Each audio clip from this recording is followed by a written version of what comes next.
ఎట్టకేలకు సోషల్ మీడియాలో తండ్రి కూతుర్ల గురించి అంటే ఒక వీడియో పెట్టి దాని గురించి ఒక చర్చకి అయితే పెట్టడం జరిగింది. అది తెలుసు మన సోషల్ మీడియాలో ఎంత వైరల్ అయిపోయింది ఏంటి అనేది.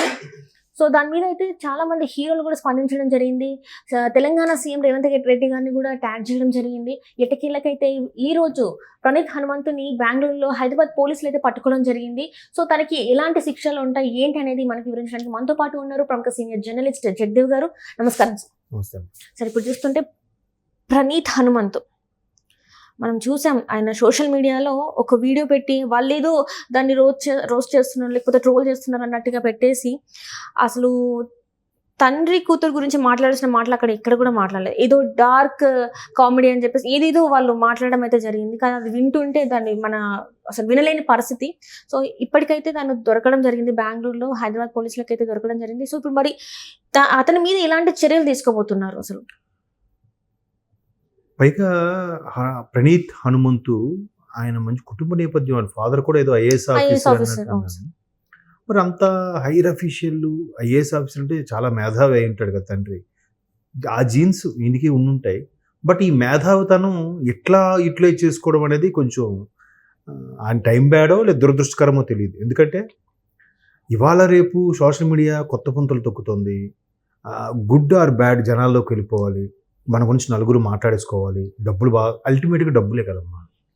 సింపుల్ ఏమంటే డబ్బులు వస్తే ఏదైనా చేయడానికి రెడీ అయిపోతున్నారా? ఇప్పుడు ప్రపంచ యాత్రికుడు అని ఒక ఆయన చేస్తూ ఉంటాడు, దాని మీద వెటకారంగా ట్రోల్స్ కూడా చేస్తున్నారు.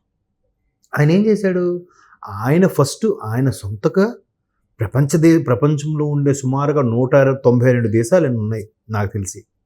ఈ 192 దేశాలు 175 దేశాలు నాకు తిరిగేశాడు ఆయన. ఈవెన్ అంటార్కిటికా ఖండం అంటే చీకటి ఖండానికి కూడా వెళ్ళొచ్చాడు ఆయన. అది వీడియో కూడా నేను చూశాను. సో అట్లా చేస్తూ అక్కడున్న పరిసరాలని, అక్కడున్న పద్ధతుల్ని, సంస్కృతుల్ని పరిచయం చేస్తూ వీడియో చేస్తున్నాడు. కొంచెం ఆయన లాంగ్వేజ్ ఉత్తరాంధ్ర లాంగ్వేజ్ లాగా డిఫరెంట్గా ఉంటుంది. దాని మీద చాలా మంది ట్రోల్స్ చేశారు. కానీ అతను ఆత్మాభిమానం దెబ్బతినడానికి ఇప్పుడు చేయలేదు. వెంటనే ఆయన చేస్తున్నప్పుడు ఇంకోటి స్టార్ట్ చేసి ఎక్స్ అని స్టార్ట్ చేసి ఆడంతా డబ్బుల కోసమే చేస్తున్నాడు, ఆడి మోసగాడు, ఆడి ఇది అది అని ఆయనకు వచ్చిన థాట్ అది చేస్తున్నాడు. ఓకే కదా, ఇప్పుడు మళ్ళీ నువ్వెందుకు ఇట్లా ఆడి మీద బురద జల్లే ప్రయత్నం నువ్వు చేసుకో, నువ్వు కొత్త స్టైల్లో అంటే అలాంటి మళ్ళీ ఈ ఎక్స్ అన్నోడికి కూడా ఫాలోవర్స్ పెరిగారు. పెరగడం వల్ల వీడికి ఊరికే చేస్తాడా? డబ్బుల కోసమే కదా అల్టిమేట్గా. సో నాకు తెలిసిన ఒక పెద్ద ఆయన ఇలాగే ఒక యూట్యూబ్ ఛానల్ స్టార్ట్ చేస్తూ దానికి సంబంధించి అందులో ఆయన ఆధ్యాత్మం సంబంధించి చెప్తూ ఉంటాడు. చెప్పినప్పుడు సార్ ఆ బుక్స్ కూడా మీరే ప్రింట్ చేసి ఇవ్వచ్చు కదంటే, నాకు వద్దండి, అలా బుక్స్ ప్రింట్ చేసి ఇంకా అదొక బిజినెస్ లాగా వెళ్ళిపోతుంది. నాకు ఈ ఛానల్ మెయింటైన్ అవ్వడానికి ఇక్కడున్న వాళ్ళకి ఆ జీతం సరిపోతే చాలు, మిగిలినవంతా నాకేం చెప్పక్కర్లేదు, వాళ్ళే స్వచ్ఛంద కార్యక్రమాలకి అటు డైవర్ట్ చేసేలాగా నేను పెట్టుకున్నాను తప్ప దాని మీద సింగిల్ ఎంపీ నాకు వద్దు, నేనే ఒక కంపెనీకి CEO రేంజ్లో ఉన్నాను, నాకు ఇది చాలు అన్నట్టుగా. అట్లా రేరుగా ఉంటారు, ఎంతమంది ఉంటారు అట్లాంటి వాళ్ళు. సో బట్ ఇప్పుడు మాత్రం అరే వాడికి నెలకు 5 లక్షలు వస్తుంది, వీడికి నెలకి 10 లక్షలు వస్తుంది, మనకు రావట్లేదు, మనం ఏదో చేయాలి, కొత్తగా చేయాలి, వింతగా చేయాలి. ఈ మధ్యకాలంలో బాగా అలవాటుగా ఉన్న నానుడిలో ఉన్న పదం ఏంటంటే కల్ట్ అంట. మామా ఏం కల్ట్ మూవీరా, ఏం కల్ట్ వైరల్. ఈ కల్ట్ ఏంటో అసలు? అయితే ఇక్కడ నేను ఒక ప్రశ్న అడగొచ్చంటారా? చెప్పండి. రీసెంట్ టైమ్స్ లో ఒక సినిమా వచ్చింది, అనిమల్ అని ఒక సినిమా వచ్చింది. దాన్ని కల్ట్ అని చెప్పేసి హిట్ చేశారు. సో అందులో అంటే దేశానికి కానీ లేకపోతే సమాజానికి కానీ లేకపోతే కుటుంబానికి కానీ లేకపోతే స్నేహ సంబంధం అసలు దేని గురించి కానీ లేదు. కానీ దాన్ని అంత పెద్దగా హిట్ చేశారు. అసలు అందులో ఏముందో కూడా అర్థం కావట్లేదు, రక్తపాతం తప్ప ఇంకేం కనిపించదు. సో అలాంటివన్నీ కూడా నేను సినిమా చూడలేదు కానీ దాని గురించి విన్నాను. కొన్ని వింత పోకట్లు ఉంటాయంట అందులో. అంటే బాగా ఆనందం అనిపిస్తే అందరు ఎదురుగానే బట్టలు ఇప్పేసి గెంతడం మొత్తం నూడిగా, లేదంటే పిచ్చి పిచ్చిగా ఎవరితోనైనా ఒకేలా బిహేవ్ చేయడం. అంటే దాన్ని ఎంత పాజిటివ్ గా చెప్పుకుంటున్నారంటే తన దృష్టిలో తల్లి అయినా ఒకటే, తండ్రి అయినా ఒకటే, స్నేహితుడైనా ఒకటి, ఎవరినైనా ఒకేలా ట్రీట్ చేస్తాడు.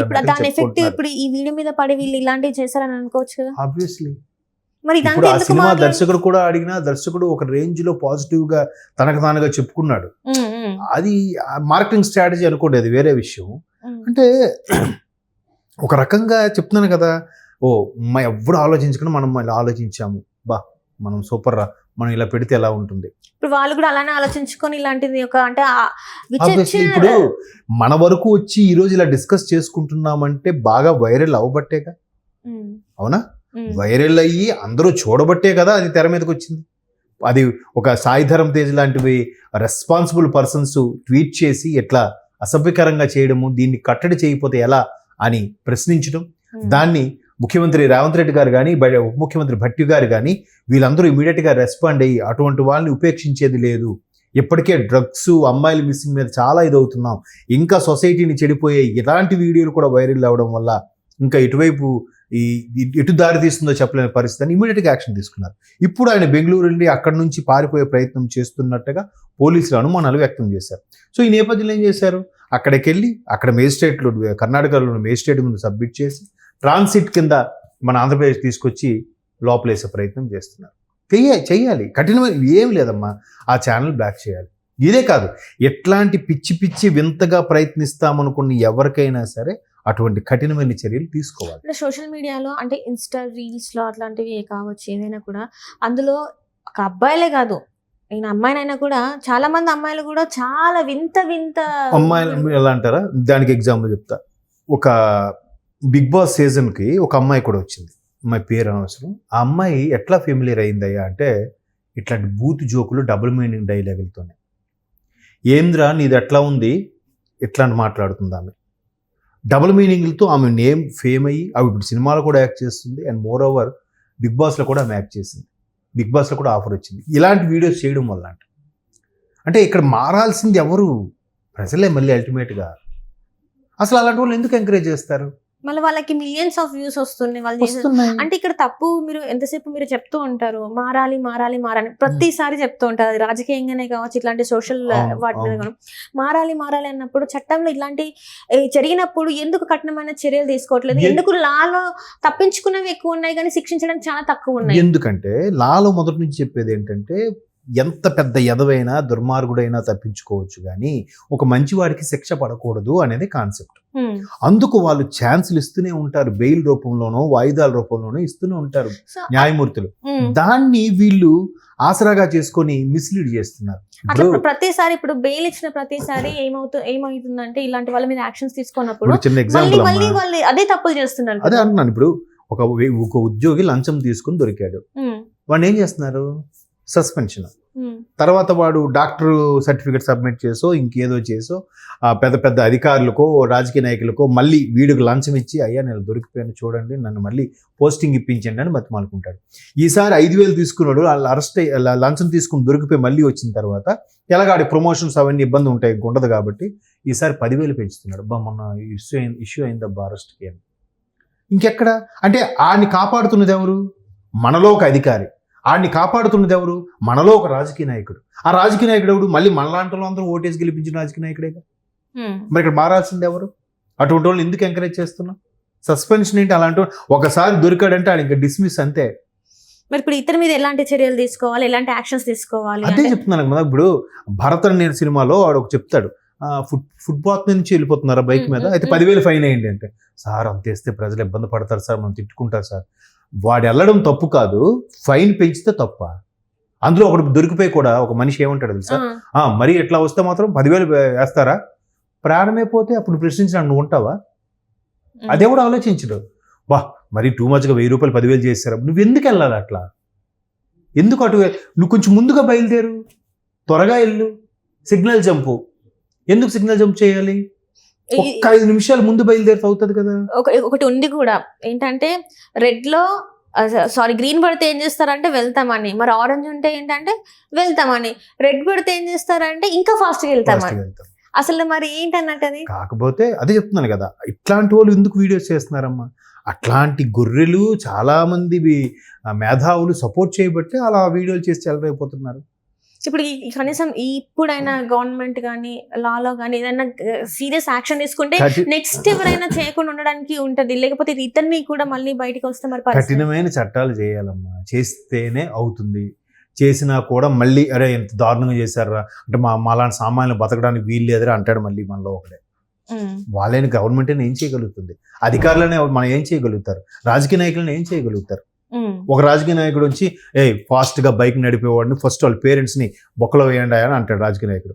వెంటనే ఎవరినైతే బొక్కలు వేసారో ఆడొచ్చి అయ్యా తప్పు అయిపోయింది కొద్దిగా చూడండి అయ్యా పార్టీ ఫండ్ ఇస్తానని అంటాడు.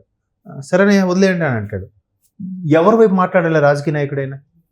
ఇట్లా బైక్ ఫాస్ట్గా నడిపిన పేరెంట్ని అరెస్ట్ చేయమని చెప్పింది నాయకుడే, ఆడొచ్చి మళ్ళీ అమౌంట్ పార్టీ ఫండ్ ఇస్తే వదిలేయండి అని చెప్పింది నాయకుడే. ఆ నాయకుడు తప్ప ఇట్లా బ్రైబ్ ఇస్తూ లంచం ఇస్తూ ఎంకరేజ్ చేస్తున్న ప్రజలది తప్ప? చెప్పండి.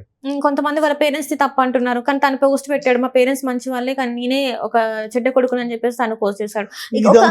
ఎడ్యుకేషన్ ఫ్యామిలీ అంటే ఒక మాట అమ్మా, నేను అదే అన్నాను, ఈ విషయము 2 రోజులు వైరల్ అయిన తర్వాత నేను తప్పు ఒప్పుకుంటున్నానని స్టేట్మెంట్ ఇచ్చాడే.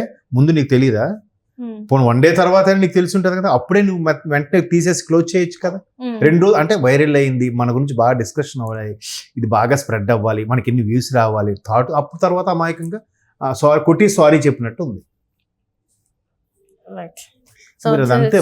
మరి ఇప్పుడు అరెస్ట్ అయిన తర్వాత మరి ఇలా ఈయన మీద ఎలాంటి యాక్షన్స్ తీసుకుంటారు ఏంటి ఫర్దర్ గా మనకు తెలుస్తుంటది. సో యాక్షన్ తీసుకున్నా కూడా మళ్ళీ ఈ మానవ హక్కులు ఇవన్నీ ఉన్నాయి కదమ్మా, మళ్ళీ అరెస్ట్ చేయొచ్చు కానీ మీరు ఆయన కొట్టకూడదు, వాడు ఎంత నేరం చేసినా తిట్టకూడదు, వాడు వచ్చి ఒక అమ్మాయిని బాడీ చేసివచ్చు, వాడు వచ్చి ఇంకో సొసైటీని ఇంకో నాశనం చేసివచ్చు. బట్ వీళ్ళు మాత్రం అప్పుడు లేస్తారు వీళ్ళందరూ. అర్థమవుతుందా? మంచి పనులు చేసేవాడు ఎవడైనా ఇలా జరిగితే అప్పుడు మాత్రం వీళ్ళు ఫోన్లన్నీ స్విచ్ ఆఫ్. ఈ సోకాల్డ్ మానవతావాదులు, ఈ శాంత స్వరూపులు వీళ్ళందరూ కూడా ఇంకెవరు ఎటువైపు మాట్లాడమంటారు, ఎలా ఉండమంటారు సొసైటీలో? చెప్పండి. ఏం చేయలేదు. Right sir, thank you so much.